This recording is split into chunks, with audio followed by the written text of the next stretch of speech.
In this short video, I'm going to show you how you can set which one of your axes is up in Fusion.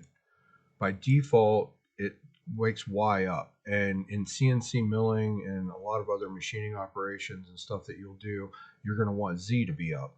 The way to do this is you click on your name icon, you go to Preferences. Then it's going to come up here, Default Modeling Orientation. You want to switch that to whichever one that you need. You want to click Apply and then click OK. Now you're going to notice that nothing changed. The reason for that is because the viewport, or whichever you had open, whatever it was to begin with, it's going to stay that way.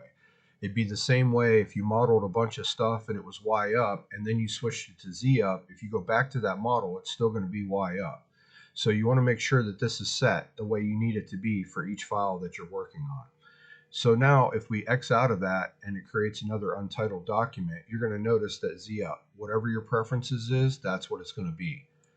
Just wanted to show you that real quick. Thanks for watching.